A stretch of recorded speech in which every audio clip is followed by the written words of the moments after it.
समाव आं दंफैयो सनितपुर जिल्ला दुलाराय बाथौ गौथुमनि सिङाव बाथौ बिबुंसारि जानानै सनितपुर जिल्ला दुलाराय बाथौ गौथुमनि सिङावनो थानाय खैलाजुलि बियाबनि नैबे आलायारन मिउजिक सेन्टाराव दा बे मिउजिक सेन्टारनि नैबे दिनै फरायसाफोरखौहाय दिनै आनजाद लानाय जादों।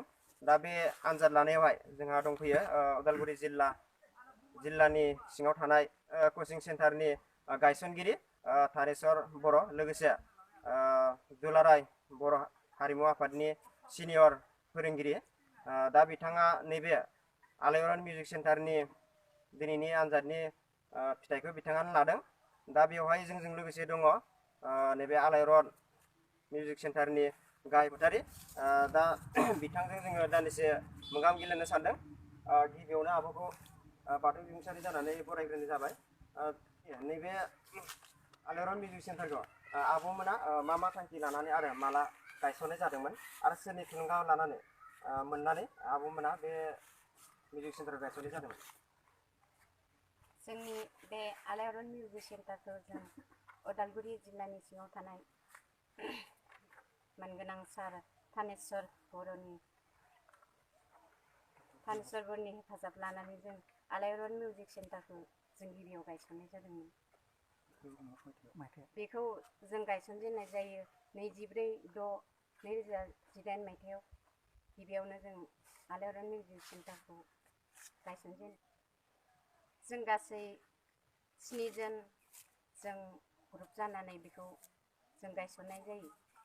जोंहा गिबियावहाय गायसनजेननायाव जोङो 70 फरायसा गिबियाव दङमोन जोंहा। दा जोंहा सेकेन्ड इयाराव सफैबाय। गिबियाव जोंहा फार्स्ट इयाराव 70 दा सेकेन्ड इयाराव जोंहा गासै 27 जनखौ मोननाय जादों जों। गिबियावनो खुलुमनाय जासिबाय। आं उदालगुरि जिल्लानिफ्राय फैदों गाहाय फोरोंगिरि महरै। दा बे खैलाजुलि एरियायावहाय आलायारन मिउजिक सेन्टाराव जिखिनि सात्रखौ मोनफैबाय आं मोनफैनो हादों बेखिनिखौ जोबोरैनो साबायखर होदों। बिथांमोननि आनजाद लानो फैदोंमोन आं थांनाय 27 तारिखआवनो 27 डिसेम्बर। बेनिफ्राय दिनैहाय प्रेक्टिकेल लानाय जादों। बे प्रेक्टिकेलाव जाबायदि फरायसा आं मोननो गोनांमोन बिदि मोनजोबनो हायाखै। थेवबो जाखिनि फरायसा मोनदों आं बेखिनिखौनो जोबोद मोजां मोनदों। आं साबायखर होयो। इयुनाव जाहाथे बिसोरनि साननायफ्रा मोगथां रायजोआव जाना फैगोन होननानै आं आसा खालामदों। दायो दिनै प्रेक्टिकेल दङ। प्रेक्टिकेला फ्राय जानानै थांबाय। बेयाव दामनायाव खोब बारासिन मानसि नुजानो मोनाखै। खामावआथ' 3 4ल'सो दङ आरो बेनिफ्राय सिफुङाव 4सो दं। माखासे मोसानाय गोजा। फार्स्ट इयाराव बारा सात्र गैया। सेकेन्ड इयारावनो माखासे सात्रफोरा दङ। फ्राय 20-22 जनसो सेकेन्ड इयाराव दङ।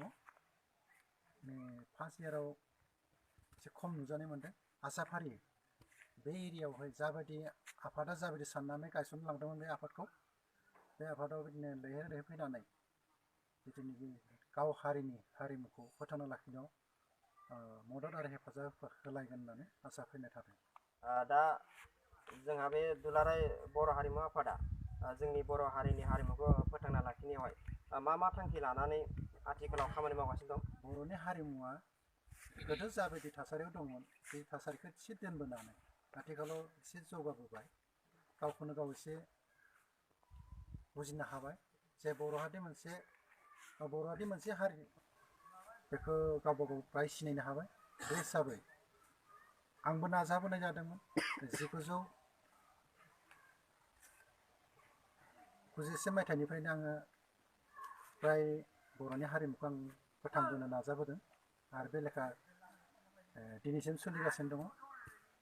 आसा फारियो बर'नि हारिमुवा बबेबा खना खनला जा एसे आन्दायनानै दङ, सोरबा रोंस्लाब हायाखै, बेफोरखौनो जायगा जायगा हारिमुखौ फोथांफिननो, गावनि हारिमुखौ फोजाफिननो हाथों, बे लेखायनो आं माखासे जायगायाव बिदिनो सेन्टार खुलिबोदों।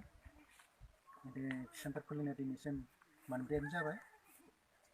बे सेन्टारफोरनि थुलुंगाजोंनो हालामनि माखासे रोंख्लाब हायै बर'नि हारिमुखौ लाखिलांगोन आरो फोथांलांगोन होननानै आं आसा खालामो। दिनैसिम बे जिउआव हान्थिगासिनो दङ आरो हाजासिम आं बेखौ फोसावलांनायनि